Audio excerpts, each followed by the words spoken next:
அன்பான மக்கள் அனைவரையும் குபேர மலரின் மாடித்தோட்டத்திற்கு அன்புடன் வரவேற்கிறேன். இன்றைக்கி நம்ம பதிவில் என்ன பார்க்க போகிறோம் அப்படின்னா, நம்ம மாடித்தோட்டத்துக்கு வந்த உடனே இந்த பூக்கள், காய்கள் இதெல்லாம் பார்க்கும்போது மனசுக்கு எவ்வளோ சந்தோஷமாக இருக்கும். அதே போல் பூச்செடிகள்லேருந்தும் மூலிகை செடிகள்லேருந்தும் வர நறுமணம், அந்த வாசனையும் அதோடைய அந்த மனத்தை நம்ம அனுபவித்து பார்க்கும்போது தாங்க தெரியும்.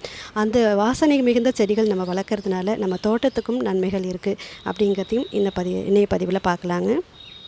முதல்ல என்கிட்ட உள்ள வாசனை மிகுந்த செடிகள் பூச்செடிகள்லேருந்து பார்க்கலாம். ரோஜா செடிகளில் 3 வெரைட்டி வச்சுருக்கேங்க. பேபி பிங்க் பன்னீர் ரோஸ், டார்க் பிங்க் பன்னீர் ரோஸ், கொடி ரோஸ். இன்றைக்கி இது எதுலையுமே பூக்கள் இல்லைங்க. இதில் இருக்கிற பூக்கள் எல்லாமே நான் உங்கள்கிட்ட காமிச்சிருக்கேன். அடுத்தது இருவாச்சி மல்லிகைப்பூ இருக்குங்க, குண்டு மல்லி இருக்குது, அடுக்கு மல்லி, ஒத்தை மல்லின்னு 4 வகையான மல்லிப்பூக்கள் இருக்குங்க. ஜாதி முல்லை, சந்தன முல்லை இதெல்லாம் இப்போ ரீசெண்டாக வாங்கி வளர்த்துட்ருக்கேன். நல்லா கொடி பிடிச்சி போயிட்டுருக்குங்க. அடுத்தது மூலிகை செடிகள் பார்க்குறோம். மூலிகைகளின் அரசின்னு சொல்லப்படுற துளசி, கற்பூரவல்லி, திருநீற்று பச்சிலை. அடுத்தது இது மாசி பச்சைங்க. ஆக்சுவலாக இதை நான் என் பையன் கல்யாணத்துக்கு பத்திரிக்கை வைக்கும்போது எடுத்துகிட்டு வந்தேன். ஒரு வீட்டு வாசல் இருந்துட்டு இதை நான் ஜவ்வந்தி பூன்னு நினச்சி எடுத்துகிட்டு வந்தாங்க. அப்புறமா பார்த்தா தான் இது மாசி பச்சை அப்படின்னு சொன்னாங்க. இதுலேருந்து நிறைய பக்க கன்றுகள் எடுத்து நிறைய இடத்துல உருவாக்கியிருக்காங்க பாருங்கள். அடுத்தது வேப்பிலை, மருதாணி, வெற்றிலை.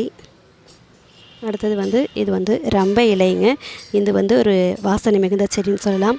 நம்மக்கிட்ட நம்ம தாளிப்பு பொருட்கள், பிரியாணி இந்த மாதிரி கறி குழம்பு இதெல்லாம் தாளிக்கும் போது நம்மள்கிட்ட அந்த தாளிப்பு பொருட்கள் இல்லைன்னா கவலையப்பட வேணாங்க. பூண்டு, சோம்பு தட்டி போட்டு இந்த இலைகளை 2 இலைகள் பறிச்சுட்டு போய் சின்ன சின்னதாக கட் பண்ணி வதக்கிட்டிங்கன்னா அப்படியே அந்த வாசனை கிடைக்குங்க.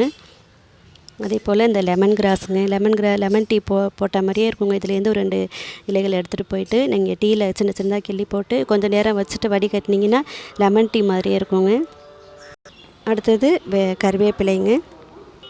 நான் அப்பப்போ தினமும் 2 கொத்து எடுத்துப்பேங்க. ஃப்ரெஷ்ஷாக பறிச்சுட்டு போய் நம்ம தாளிப்பு கொடுக்கும்போது அவ்வளோ ஒரு வாசனை இருக்குங்க. ஓரளவு மறக்காமல் சொல்லிட்டேன்னு நினைக்கிறேன். என்கிட்ட இருக்கிற பூச்செடிகளில் உள்ள வாசனை மிகுந்த செடிகள், மூலிகை செடிகளில் உள்ள வாசனை மிகுந்த செடிகள் எல்லாமே சொல்லிட்டேன். சரிங்க, இப்போ இதை வளர்க்கறதுனால என்ன பயன் அப்படிங்கிறத நம்ம பார்க்கலாம். இது மாதிரி இந்த துளசி, கற்பூரவல்லி இதெல்லாம் அதிகமான வாசனை மிகுந்த செடிகள் இல்லையா.